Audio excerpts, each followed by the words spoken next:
Hello friends, this is Devika Varun. Welcome back to my channel shades of creativity.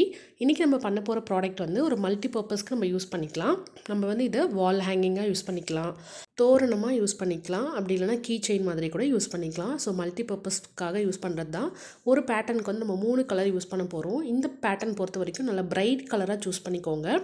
So இதுக்கு வந்து நல்ல திக்கர் யான் யூஸ் பண்ணிக்கோங்க. 8 ப்ளே மாதிரி த்ரெட் இருந்தால் நல்லது. 8 ப்ளே சப்போஸ் இல்லைனா நீங்கள் 4 ப்ளே டபுள் ஸ்டாண்ட்ஸாக யூஸ் பண்ணிக்கலாம். ஹூக் சைஸ் வந்து நான் 3 mm ஃபாலோ பண்ணுறேன். யான் நீடில், சிசர்.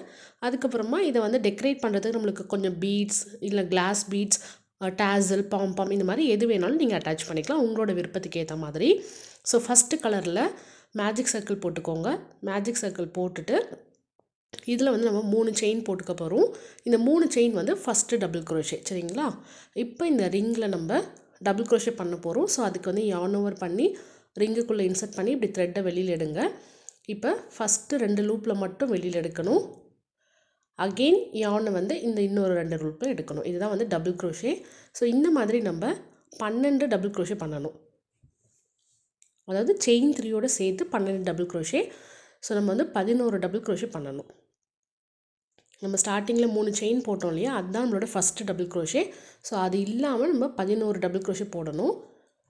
இந்த மாதிரி ஃபுல்லாக டபுள் குரோஷே போட்டுட்டு வாங்க. ஃபுல்லாக நம்ம 12 டபுள் குரோஷே போட்டாச்சு. இப்போ ஃபஸ்ட்டு 3 செயின் போட்டு ஸ்டார்ட் பண்ணிடணும் இல்லையா, அதில் 3வது செயினில் போயிட்டு ஸ்லிப் ஸ்டிச் போட்டுட்டு ஒரு செயின் போட்டு த்ரெட்டை கட் பண்ணிவிடுங்க. நெக்ஸ்ட்டு அடுத்த கலர் எடுத்துக்கோங்க. அடுத்த கலரில் வந்து ஏதாவது ஒரு ஸ்டிச்சில் இருந்து நீங்கள் ஸ்டார்ட் பண்ணிக்கலாம். ஏதோ ஒரு ஸ்டிச்சில் இருந்து அட்டாச் பண்ணிக்கோங்க. அட்டாச் பண்ணிவிட்டு இங்கேயும் நம்ம 3 செயின் போட்டுக்க போகிறோம். 1 2 3. அடுத்து இப்போ 3 செயின் போட்டோம்ல, அதே ஸ்டிச்சில் இருந்தே தான் இன்னொரு டபுள் குரோஷே பண்ணணும். ஸோ இப்போ நம்ம 2 டபுள் குரோஷே பண்ணியிருக்கோம். அதுக்கு அடுத்த ஸ்டிச்சில் ஒவ்வொரு ஸ்டிச்சிலையும் நம்ம 2 டபுள் குரோஷேவாக பண்ண போகிறோம்.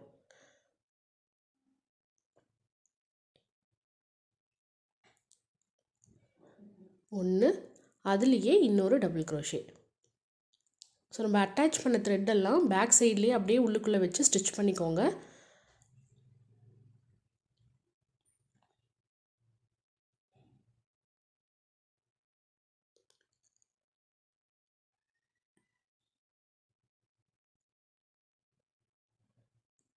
ஒவ்வொரு ஸ்டிச்லேயும் 2 டபுள் குரோஷேவாக போட்டுக்கிட்டு வாங்க.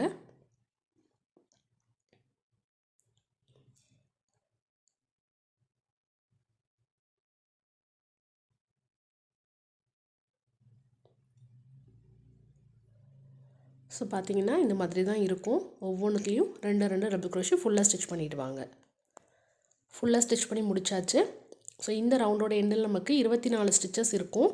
ஸோ ஸ்டார்டிங்கில் 3 செயின் போட்டிருந்தோம் இல்லையா, அதில் 3வது செயினில் போய்ட்டு ஸ்லிப் ஸ்டிச் போட்டுட்டு ஒரு செயின் போட்டு த்ரெட்டை கட் பண்ணிவிடுங்க. ஸோ இந்த பேட்டர்ன் பொறுத்த வரைக்கும் நம்ம 3 ரோ பண்ணுவோம். 3 ரோவுமே வேறு கலரில் பண்ணுவோம் கான்ட்ராஸ்ட்டாக. அடுத்து இப்போயும் அடுத்த கலர் ஜாயின் பண்ணிக்கோங்க. இதுவுமே வந்து நீங்கள் எந்த ஸ்டிச்சில் இருந்து வேணாலும் அட்டாச் பண்ணிக்கலாம்.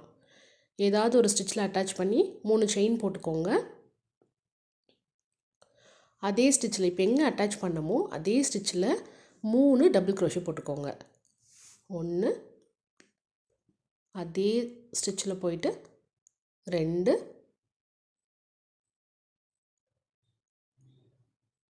3. ஸோ செயின் 3 நம்ம ஸ்டார்டிங்கில் போட்டோம் இல்லையா, அது வந்து நம்மளோட ஃபஸ்ட்டு டபுள் குரோஷே. ஸோ 1 2 3 4 டோட்டலாக 4 டபுள் குரோஷே. 4 டபுள் குரோஷே போட்டதுக்கப்புறம் 4 செயின். 1 2 3 4 செயின் போட்டாச்சு. போட்டுட்டு இந்த லூப் வந்து இப்படி இழுத்து விட்டுக்கோங்க. விட்டுட்டு ஹூக்கை வந்து அதுலேருந்து வெளியில் எடுத்துருங்க. எடுத்துட்டு நம்ம ஸ்டார்டிங்கில் 3 செயின் போட்டிருந்தோம்ல, அதில் இந்த 3வது செயின்குள்ளே இன்சர்ட் பண்ணிவிட்டு இந்த விட்ட லூப்பை வந்து அது வழியாக இப்படி கொண்டு வரணும். அவ்வளோதான். கொண்டு வந்துட்டு ஒரு செயின். இப்போ இங்கே ஒரு ஸ்பேஸ் தெரியும், நம்ம செயின்ஸ் போட்டோம்ல அந்த ஸ்பேஸ் தெரியும். அந்த ஸ்பேஸ்க்குள்ளார இந்த மாதிரி ஹூக்கை இன்சர்ட் பண்ணி சிங்கிள் குரோஷே பண்ண போகிறோம். இது எத்தனை சிங்கிள் குரோஷேனா 6 சிங்கிள் குரோஷே பண்ண போகிறோம். 1 2 3 4 5 6 சிங்கிள் க்ரோஷே போட்டுக்கணும். ஸோ இப்போ பார்த்திங்கன்னா ஒரு பியூட்டிஃபுல்லான ஒரு பெட்டல் மாதிரி நம்மளுக்கு க்ரியேட் ஆகிருக்கு. அடுத்து 2 ஸ்டிச்சை நெக்ஸ்ட் இருக்க 2 ஸ்டிச்சை ஸ்கிப் பண்ணிடணும், விட்டுட்டு அதுக்கு அடுத்த ஸ்டிச்சில் போயிட்டு அப்படியே டபுள் க்ரோஷே கண்டினியூ பண்ண வேண்டியது தான். ஸோ இப்போ இங்கே பண்ணியிருக்கோம். அடுத்து இருக்க 2 ஸ்டிச்சு 1 2 இதை விட்டுட்டு இதில் தான் நம்ம பண்ணணும். ஸோ அப்படியே வந்து டைரெக்டாக நம்ம டபுள் க்ரோஷே பண்ணிக்கலாம். yarn over பண்ணிவிட்டு 2 ஸ்டிச்சை விட்டுட்டு அதுக்கு அடுத்த ஸ்டிச்சில் போயிட்டு 4 டபுள் க்ரோஷே போட்டுக்கோங்க. 1 2 3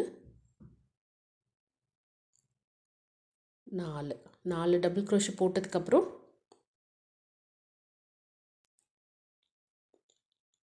1 2 3 4 போட்டிருக்கோம்.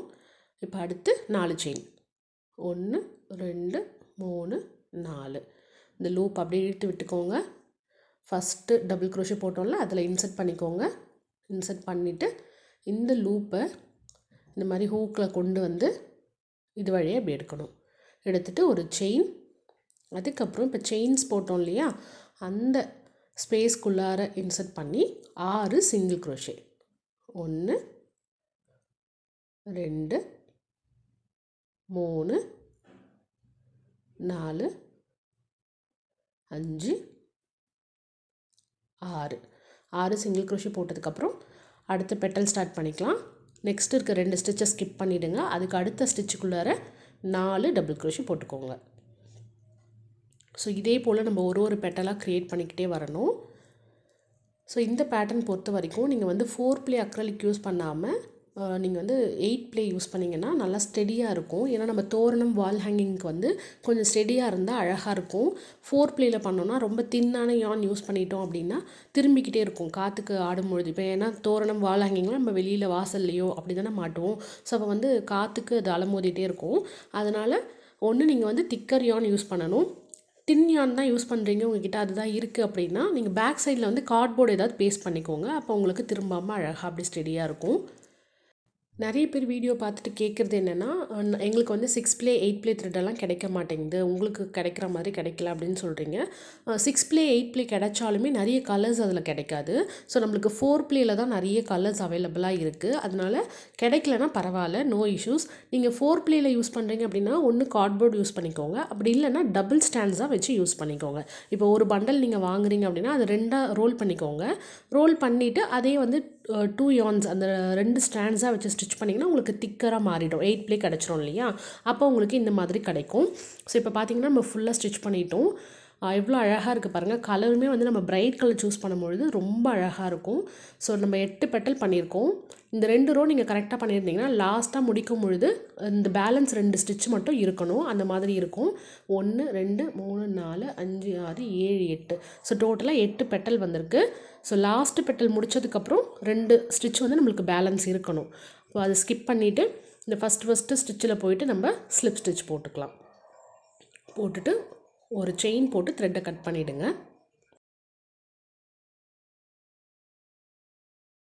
உங்களுக்கு வந்து திக்கர் yarn அதாவது 8 ப்ளே 6 ப்ளே yarn கிடைக்கலன்னு நீங்கள் கவலைப்படவே வேண்டாம். நீங்கள் எந்த yarn கிடைக்குதோ அதை வச்சு டபுள் ஸ்டாண்ட்ஸாக வச்சு ஸ்டிச் பண்ணிக்கோங்க. ஸோ இந்த மாதிரி உங்களுக்கு எத்தனை பீஸ் வேணுமோ, இப்போ நீங்கள் தோரணமாக பண்ணிங்கன்னா உங்களுக்கு நிறைய தேவைப்படும். வாசக்காலுக்கு அளவுக்கு லென்த்துக்கு வந்து எத்தனை பூ வருதுன்னு எண்ணி பார்த்துட்டு அதுக்கேற்ற மாதிரி மெஷர்மெண்ட் எடுத்து நீங்கள் தச்சுக்கலாம். அதுக்கு வந்து நிறைய தேவைப்படும். ஸோ இந்த மாதிரி கீழே வந்து நீங்கள் டேசல் அட்டாச் பண்ணிட்டீங்கன்னா ரொம்ப அழகாக இருக்கும். ஸோ நீங்கள் வாசக்காலுக்கு பண்ணும்பொழுது 3 கலர் சேம் பூவாகவும் பண்ணிக்கலாம், இல்லைன்னா இந்த மாதிரி கலராகவும் நீங்கள் பண்ணிக்கலாம். உங்களுக்கு எப்படி வேணுமோ அதே மாதிரி பண்ணிக்கலாம். கீழே வந்து ஏதாவது ஹேங்கிங் வந்து இந்த மாதிரி டேசல் ஆர் பாம்பம் இல்லை பீட்ஸு பெல்லு இந்த மாதிரி நீங்கள் ஹேங் பண்ணிக்கலாம். நம்ம வந்து தோரணம் மாதிரி பண்ணாமல் வால் ஹேங்கிங் தான் பண்ண போகிறோம். ஸோ அதனால் ஒன்று கீழே ஒன்று தான் நம்ம வைக்க போகிறோம். இல்லை நீங்கள் ஒரே ஒரு கீ செயின் மட்டும் பண்ண போகிறீங்க பேக்கில் வந்து ஹேங் பண்ணுறதுக்கு அப்படின்னா ஒரே ஒரு ஃப்ளாரில் அந்த சின்னதாக ஒரு டேசல் பண்ணி அட்டாச் பண்ணிக்கலாம். ரொம்ப க்யூட்டாக இருக்கும். அது கீ செயின் ரிங் அட்டாச் பண்ணிக்கலாம். இப்போ நம்ம வந்து இந்த மாதிரி தான் வந்து வைக்க போகிறோம். சென்டராக வந்து இந்த மாதிரி உங்களுக்கு பீடோ இல்லைனா கிளாஸ் மாதிரி பீடு இருக்கும் இல்லையா, அது வந்து வேணும்னா கூட நீங்கள் பேஸ்ட் பண்ணிக்கலாம். ஸோ உங்களோட க்ரியேட்டிவிட்டி தான், உங்களுக்கு எப்படி வேணுமோ அந்த மாதிரி நீங்கள் க்ரியேட்டிவாக அதை வந்து டெக்கரேட் பண்ணிக்கலாம். சிம்பிளாக இருந்தாலுமே இப்படியே விட்டாலுமே அழகாக தான் இருக்கும். இல்லை இதை இன்னும் நீங்கள் கொஞ்சம் நல்லா டெக்கரேட் பண்ணணும் அப்படின்னா அந்த மாதிரி கிளாஸ் பீடு இல்லைனா வந்து பீட் நார்மல் பீடு இதை அட்டாச் பண்ணிக்கலாம். ஸோ ஃபஸ்ட்டு ஃப்ளாரில் வந்து இந்த மாதிரி ஹேங் பண்ணுறதுக்கு ஒரு ரோப் ரெடி பண்ணிக்கோங்க. அதுக்கப்புறம் நம்ம வந்து ஒன் பை ஒன்னாக வந்து இதை அட்டாச் பண்ண போகிறோம். ஸோ 1 பை 1 கிட்ட நான் என்ன பண்ண போகிறேன்னா கொஞ்சம் நடுவில் வந்து பீட்ஸ் அட்டாச் பண்ண போகிறேன். ஸோ அதனால் யார்ன் நீடில் இந்த மாதிரி த்ரெட் எடுத்துக்கோங்க.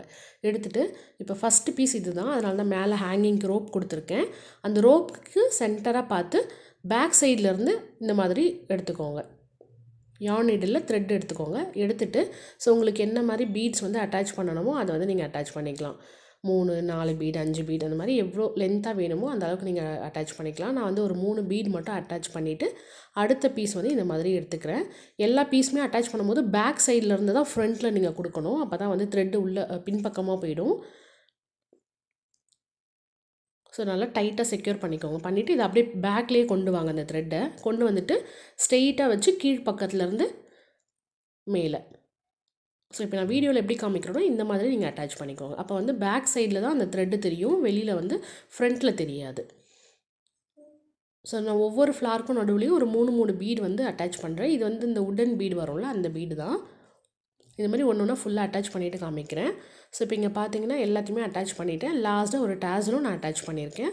டேசலுக்கு பதில் நீங்கள் பெல்லு இல்லைனா வேறு என்ன ஹேங்கிங் உங்களுக்கு இருக்கோ பீட்ஸை கூட வெறும் பீட் கூட நீங்கள் அட்டாச் பண்ணிக்கலாம். ஸோ ரொம்பவே அழகாக இருக்கும். ஸோ இந்த மாதிரி மிரர் வந்து நிறைய ஷேப்பில் கிடைக்குது. என்கிட்ட ரவுண்ட் ஷேப் இருந்துச்சு. ஸோ அதனால் இது வேணும்னா நீங்கள் அட்டாச் பண்ணிக்கலாம். அதுவுமே ரொம்ப பியூட்டிஃபுல்லாக இருக்கும். இல்லை வேண்டாம்னா நீங்கள் சிம்பிளாகவே விட்டுடலாம். இது வந்து நீங்கள் உங்களோட வால் டெக்காராக யூஸ் பண்ணிக்கலாம். இல்லைனா வந்து தோரணம் மாதிரியும் யூஸ் பண்ணிக்கலாம். நான் சொன்ன மாதிரி பேக்கில் வந்து நீங்கள் ஹேங் பண்ணுறதுக்கு கீ செயினாகவும் யூஸ் பண்ணிக்கலாம். ஸோ நம்ம வீட்டுக்குள்ளே இருக்கிற டோரில் 2 சைடு வந்து நம்ம மாட்டும் பொழுது ரொம்ப அழகாக இருக்கும். இல்லை உங்கள் பால்கனிலாம் டெக்கார் பண்ணணும்னா அதுக்குமே ரொம்ப பியூட்டிஃபுல்லாக இருக்கும். ஸோ கண்டிப்பாக ட்ரை பண்ணி பாருங்கள். இந்த வீடியோ உங்கள் எல்லாருக்குமே பிடிச்சிருக்கும்னு நினைக்கிறேன். இந்த வீடியோ உங்களுக்கு பிடிச்சிருந்தா லைக் பண்ணிவிட்டு உங்கள் ஃப்ரெண்ட்ஸ் அண்ட் ஃபேமிலி கூட ஷேர் பண்ணிக்கோங்க. நம்மளோட சேனலை மறக்காமல் சப்ஸ்கிரைப் பண்ணுங்கள். தேங்க்ஸ் ஃபார் வாட்சிங். பாய்.